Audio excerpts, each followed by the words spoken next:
en finir avec Alex Garland. Car ce n'est pas bien compliqué, je n'aime rien de ce qu'il a fait. C'est le mec qui a fait Ex Machina, voilà, ouais. Là, il était aussi dans le scénario de 28 ans plus tard, et il est aussi à l'origine du massacre de Sunshine. Voilà, c'est tout. Il est bon, hein. Il est très fort, le mec. Je vais donc annihiler Annihilation. Ça, c'est pas mal, j'aime bien. Hein. Sorti en 2018 sur Netflix. C'est un film à plusieurs clés de lecture. Est-ce un rêve? Un voyage post-mortem? La fin du monde? Un plaidoyer écolo? Un conte métaphysico-féministe? Est-ce une métaphore de la vie de Lena? Il y a des gens sur YouTube qui ont fait des interprétations de ce film qui sont très fortes, mais je pense pas que le mec a fait exprès de faire ça, en fait. C'est juste que il y a des gars qui travaillent plus que Alex Garland sur ses propres films. Dingue, hein? Un film qui laisse tellement de portes ouvertes dans le récit qu'on peut se perdre à une explication différente par visionnage. Ça pourrait être intéressant, mais il faut du talent pour faire ça. Non, pour moi ce n'est pas du génie que de ne raconter les choses qu'à moitié. Garland n'écrit pas ses personnages, on ne sait rien des 5 nanas. Hein. Ah, il y en a une qui a un cancer, ouais. Rapidos, quoi. Hein. Non, mais si ça se trouve, c'est du mytho. Hein. Et là, on peut tout spéculer. Tiens, ça se trouve, il n'y a pas 5 nanas, il n'y en a qu'une seule. Mais en fait, non, c'est une nana avec 5 personnalités. C'est des projections. Bah, qu'est-ce qu'on en sait, il n'y a pas d'autres témoins. Vous savez, j'ai inventé une explication du film. Et c'est comme ça tout le temps. Oui, d'accord, non, parce que là, en fait, c'est nous qui faisons l'effort, c'est nous qui inventons l'histoire. Un truc qui fait pas lui. D'accord, je te mets 3 petits cochons et un loup et démerde-toi. Vas-y, fais une histoire avec ça. Ah, oui, je peux en faire une, j'ai l'imagination, oui, d'accord. Mais toi, t'as envie de raconter un truc? Toi, ou t'as pas envie de raconter? T'as pas envie, d'accord. Mais alors pourquoi tu fais un film si t'as pas envie de raconter? Qu'il faut que ce soit nous qui nous racontons à nous-mêmes? Alex, je comprends pas. Ouh, y'a quelqu'un? Le rythme du film est très mou, hein. On croirait que tout le monde est sous médoc. Tous les personnages tirent la gueule. C'est la déprime collective. Évidemment, tout le monde s'habille en gris, noir, beige, bleu marine. Toi-même, tu sais, hein, c'est les t-shirts de chez H&M, obligatoire. Hein. Quand tu fais un film triste, obligé. Ouais. C'est très dépeuplé. Hein. Les rares moments où il y a des gens, c'est des gens qui sont là, des PNG de jeux vidéo, quoi. Le temps semble suspendu, les flashbacks rajoutant à la confusion du sujet mystérieux du film. Parce qu'en plus, ça parle quand même d'un sujet qui est inexplicable. Le sujet du miroitement extraterrestre qui se propage comme une onde de choc au ralenti, annexant le territoire et altérant l'ADN des plantes, de tous les animaux, des humains, enfin de tout ce qui s'y trouve. En vrai, c'est pas une mauvaise idée le départ. Hein. Non mais moi je dis ok, banco, allons-y. Mais c'est timide. Oh, un croco albino. Ouais, un ours à tête dégueu. Et voilà. Comment ça? C'est tout? Ah non, c'est un peu court. On aurait pu dire bien des choses en somme. Tenez, piquant? Quel est donc ce serpent épineux? Un hérisson d'1 mètre 2? Arthropode? Des fourmis géantes? Bien entendu. Toujours efficace, même si déjà vu. Suceur de sang? Au hasard, des sangsues. Papillon à mandibule? Majestueux pirate des cieux qui flatte vos yeux en échange de quelques globules. Edmond Rostand. Non, c'est de moi, mais bon, j'étais pas loin. Ce film m'en rappelle 3. On dirait un petit peu The Thing, pour les monstres. Solaris, de Soderbergh, pour le côté SF intello. Attention, c'est raté, hein. Mais il essaie de faire ça, c'est ça que je veux dire. Hein. De merde, donc, hein, je précise. Et puis, pour le côté girl power, bah, tu prends n'importe quel film qui sort en ciné en ce moment, puis voilà, t'as à peu près le bon truc, mais c'est ça, tu vois. Ah bah, c'est Alex Garland, il va y avoir forcément un propos féministe. Chez lui, c'est maladif, en fait. Mais je pense même que les femmes, ça doit les déranger au bout d'un moment. Ça doit être dérangeant au bout d'un moment. Tu regardes ces films, tu dis, oh, calme-toi. Tous ces films, c'est ça. Hein. Donc nous voilà plongés dans l'histoire de film. 5 femmes qui partent pour percer le mystère du miroitement. Il faut savoir qu'une seule personne en est revenue vivante. C'est le mari de Nathalie Portman, qui est devenu plus ou moins fou, en fait. Il a l'air complètement... Il ne parle plus, il a l'air de complètement... vaporisé le mec. Le film alterne donc. Accroche-toi Léon. Hein. Passage de la mission au flashback. Parce que la mission est déjà filmée. Dans le film, elle est déjà finie. Scène présente de l'interrogatoire du labo post-mission. Hein, donc deuxième temporalité. Et troisième temporalité, flashback sur les tranches de vie du couple de Machin et Nathalie là, d'avant le flashback de la mission. C'est chiant. On va donc s'interroger sur la mission, car l'interrogatoire nous dit juste qu'elle s'en est sortie. Donc là, c'est pareil, c'est un spoil en fait, c'est complètement con. Bah oui, on sait quelles sont les sorties et pas les autres. Faut pas faire ça. Hein. Puis, ces souvenirs de ces ébats avec Bidule et son amant, là... Eh, on s'en fout, hein, c'est pas intéressant, en vrai. Je vous rappelle que c'est peut-être la fin du monde. À savoir si elle a envie de quitter Jean-Jean... Mais c'est quoi, en fait, ton truc? Alex Garland, le mec sait pas écrire. Je l'ai déjà éclaté il y a pas longtemps, là, dans 28 ans plus tard, partie 2, là, que j'ai sorti, là. Alex Garland, c'est en permanence. Hein. C'est pour ça que je le termine avec cette vidéo, parce que là, j'en peux plus. Donc voilà, l'histoire du couple, on s'en cogne, Alex, putain, raconte-moi un truc. Qu'est-ce qu'on mange au goûter? J'ai faim, merde. Donc 5 nanas, pourquoi? La méthode militaire costaud de viriliste n'aurait pas marché, donc il tente un autre truc. La douceur féminine avec des M16. Ce qui est exactement la même chose. Je suis désolé, un AR-15, quand t'appuies, ça fait pareil, même si t'es une femme. Je pose ça là, vous faites ce que vous voulez avec. Hein. Donc les militaires auraient joué toutes leurs cartes. Alors moi, perso, j'avais une idée, c'est le napalm. Ils ont pas essayé de balancer une bombe, c'est con, parce qu'on verra à la fin qu'en fait, le feu, bah ça marche vachement bien. C'est les premiers militaires que je rencontre qui essayent pas le lance-flamme comme ça, dès le début. Mais moi, moi c'est le premier truc que je teste. Je vois une BCL que je connais pas. Pourtant, je suis plutôt doux, gentil et tolérant. Hein. Vous me connaissez. Pourquoi ils attachent pas avec des cordes de rappel, par exemple? Avec des robots d'ailleurs, plus que des humains, parce que je sais pas, des systèmes de transmission câblés, puisque les radios tombent systématiquement en panne, parce que ça aussi c'est énervant, les radios sont en panne quoi. Le coup classique quoi, nous sommes seuls au monde. Bref, un peu classique le coup des brouillages de fréquences, surtout que le miroitement aurait pu faire un truc vachement plus sournois, imiter les fréquences, imiter les voix pour transmettre de faux messages, et manipuler les humains de A à Z. Voilà, c'est Garland, tu vois. Bon, j'ai pas son numéro, il a pas pu m'appeler. Je l'ai pas donné mon numéro. J'avais pas envie. Il a pas pu m'appeler. Mais il aurait pu. Tac, une petite idée. Il m'appelle à 3h du matin, même pas réveillé, j'en ai meilleur que lui. Hein. Le film nous montre un crocodile avec une deuxième rangée de dents. Des plantes qui prennent la forme des corps humains, qui essaient d'imiter quelque chose de beau. Le film développe la vie des femmes, leurs petits problèmes de chacune, leurs inutiles cachotteries. Mais elles se cachent des trucs, on sait pas pourquoi. Hein. Elles se prennent la tête pour de la merde, c'est épique. C'est gratos, c'est puéril. C'est pour dynamiser l'histoire, évidemment, mais c'est mal fait. La scène de l'ours est la seule scène bien du film. Voilà, c'est la plus aboutie, la plus brutale. Comme quoi, le brutal, c'est bien. C'est du brutal. Et donc, machine, truc, Lena, non, elle s'appelle Lena dans le film. Elle arrive, après avoir toute seule, hein, parce que toutes ses copines se sont fait cramer, elle arrive au lieu de l'impact de la météorite de départ. Il y a peut-être le boss, on sait pas, voilà. Et là, c'est open bar. Tu comprends ce que tu voudras bien comprendre. Il y a une caméra posée comme ça, et son mari s'est filmé en train de s'auto-immoler avec une grenade au phosphore. C'est la tentative d'auto-mise à mort la plus originale que j'ai jamais vue. Parce que ça, c'est quand même, c'est pas banal. J'ai envie de dire. Non, c'est pas banal. Oh, c'est pas banal. C'est pas banal. Puis on voit donc son double qui repart sur la caméra, donc on se dit qu'en fait il s'est tué, mais il s'est fait dédoubler avant, et donc le mari qui est revenu, c'est pas le vrai. Alors on s'en fout putain.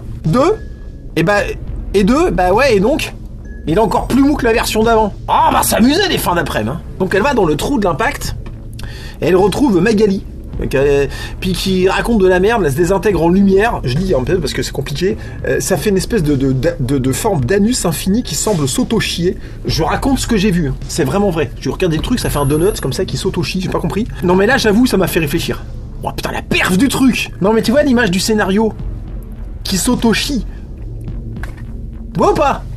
Je suis peut-être le seul à avoir vu le truc intéressant du film, mais là, tout est là. Tout le talent de Alex Garland est résumé dans cet effet spécial. Ouais. Donc il y a ça, on découle qu'à la fin ça fait un bonhomme un petit peu comme un T-1000, un homme miroir comme ça, tu vois. Il y a Bidule qui s'enfuit, le Terminator la poursuit, il commence à danser en miroir avec elle. Je te raconte ce que j'ai vu, c'est fin nul. Lena le bute avec la grenade au phosphore. Ok, Daniel est subitement devenu très con. Il prend la grenade puis il fait oh mais qu'est-ce que c'est. Bon. Bah putain, ton espérance de vie à toi elle est limitée quand même dans l'espèce des extraterrestres de l'espace, parce que on a vu des bestioles plus intelligentes que ça sur... Hein? Non mais c'est vrai, il est con lui, hein. Bon bah du coup il crame, et tout crame. Ouais, tout crame en fait, si lui il crame, tout crame. Bah voilà. C'est pas comme si je l'avais pas dit, un petit coup de napalm et... Hop, on est bon, on n'en parlait plus. Et j'aime l'odeur du napalm au petit matin. I love the smell of napalm in the morning. Smells like victory. Petit hommage à Robert Duval, hein, j'en profite. Je parle de napalm, je sais pas pourquoi je pense à lui. Bon, c'est comme ça, hein. D'ailleurs, je l'ai revu dans Jack Reacher il y a pas longtemps, le 1 de 2012, super, il a un super rôle, j'adore. Bref, non parce que tu vois, je parle de mauvais films et j'en profite pour dire que Jack Reacher c'est super. Hein, puis Apocalypse Now aussi au passage. D'ailleurs, ça fait très Apocalypse Now on dirait. Hein. Si, c'est vrai. Quand ils pensent à Annihilation, ça ressemble à ça, des gens qui vont dans une jungle inconnue, ça crée un mort, il y a un truc fou au milieu. Voilà. J'improvise, hein, mais désolé, hein. Napalm, Robert Duval, Apocalypse Now. D'accord. Avec Zerland, il essaie de faire des trucs, mais il n'y arrive pas en fait. Donc nous revoilà au présent, au labo. Des scientifiques te posent des questions tellement minces que je sais même plus s'il y avait une réponse. Ça se veut volontairement mystérieux, flottant, énigmatique, de l'inconnu, secret, hermético-crypto-codé, avec des plans chiants, des silences, puis des réponses incomplètes, des bouts de phrases. Genre, on a atteint un level de compréhension qui dépasse la vie réelle, tu vois. Ça dépasse les mots, tu vois. C'est complètement glucose. Mais attends, soit tu sais quelque chose et tu le dis, soit tu sais rien et tu dis rien. Mais tu fais pas un mix entre les deux. Elle retrouve son mari, enfin le faux mari peut-être. Je t'aime, prends-moi dans tes bras, suis-je moi, et toi, es-tu toi, sommes-nous, êtes-vous vous Es-tu moi, nous, et vous, mais pas nous sans toi. Moi c'est ce que j'ai compris. C'est The Thing au coin du feu, mais encore plus nul. Ouais, j'aime pas la fin de The Thing.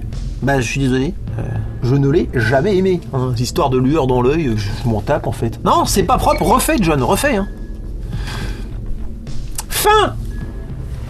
Fin nul. Mais fin. Je viens de pulvériser 28 ans plus tard, scénarisé par ce même Alex Garland, hein, qui a fait donc Annihilation, un espèce de film qui essaie de se la péter, hein, le Solaris du pauvre. Je l'ai vu à sa sortie, hein, voilà, et comme je me suis en train de contempler la déchéance de l'œuvre Garland, je l'ai revu. Et le mec est chiant, voilà, il essaie de mettre de la métaphysique partout. Mais il n'y arrive pas. Enfin, je veux dire, c'est pas parce que tu fais des plans longs avec des dialogues en lambeaux, puis des phrases énigmatiques que c'est forcément génial, en fait, non ? Pour Ex Machina, il va obtenir un Oscar. Hein ? C'est l'Oscar des effets visuels. Non, c'est pas lui qu'il faut remercier, donc c'est son équipe FX qui a fait le taf, c'est pas lui. Puis moi, de toute façon, j'ai pas aimé le film. À part la coupe d'Oscar Isaac, j'ai rien retenu. C'est pour te dire. Et en plus de pas savoir écrire, le mec fait du féminisme abusé à chaque fois. Déjà dans 28 jours plus tard. Le tout premier film, oui. Le troisième tiers du film raconte comment les hommes ne pensent qu'à ça. Excite les zombies, dès le premier film, des histoires de femmes qui n'ont qu'un seul défaut, c'est de vivre avec des cons. Plus le temps passe, plus c'est grossier. Dernièrement, il a sorti ça. Men. Oh, je sais que je devais pas regarder ça. Toi aussi, on t'a dit de pas le voir. Le mal, c'est le mal. Alors ça, c'est du slogan. Alors ça, on va vendre des chaussettes, des frites, je sais pas. Hein ? Oh si, oh. Putain, mais il a envie de ken, le mec, je sais pas. Il va juste se faire friendzoner, hein, je lui dis quand même, mais... Là, franchement, il a envie, quoi. Alors c'est pas moche, hein. Il te fait un film lent, qui maquille son véritable vide de propos dans l'aporie.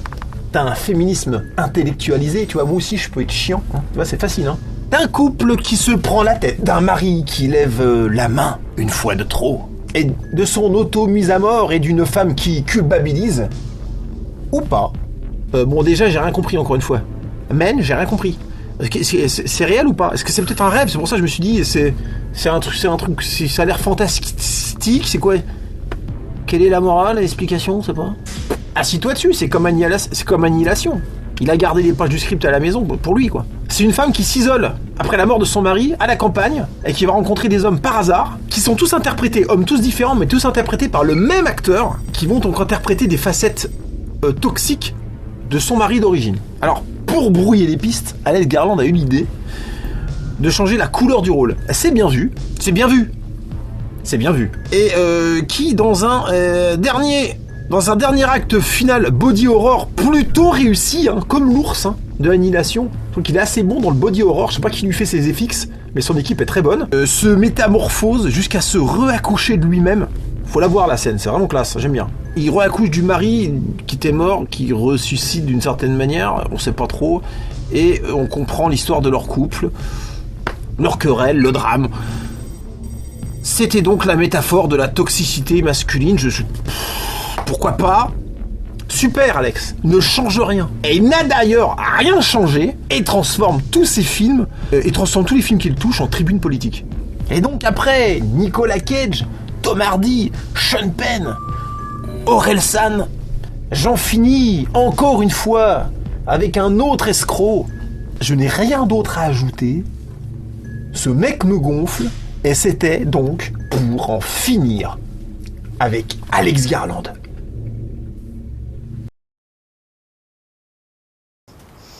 Mais avant qu'on se quitte, faudrait qu'on parle d'un truc qui me chagrine un peu, les mecs. Et pas qu'un peu, d'ailleurs. Ouais. Alors... est-ce que vous êtes abonné?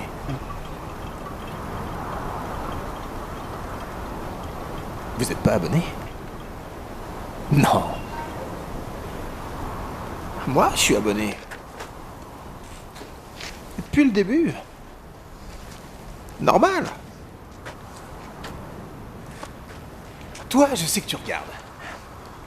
Pourquoi tu t'abonnes pas? Hein? Pourquoi? Mets un pouce. Laisse un commentaire, c'est gratuit. Vas-y. Vas-y. Vas-y, vas-y. Vas-y! Personne ne s'abonne! Il a même pas 2000 abonnés! C'est à pleurer! Et qu'est-ce qu'il regarde? Des vidéos de chats et des nanas qui twerk. Et en plus, c'est de l'IA! Tous ces gens qui regardent de la merde et qui s'aboutissent par millions!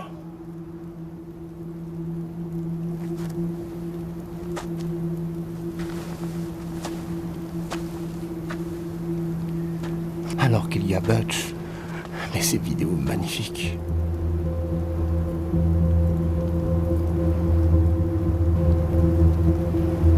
Alors où sont les abonnés?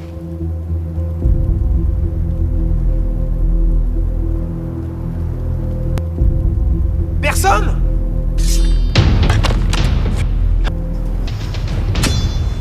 Où sont les abonnés?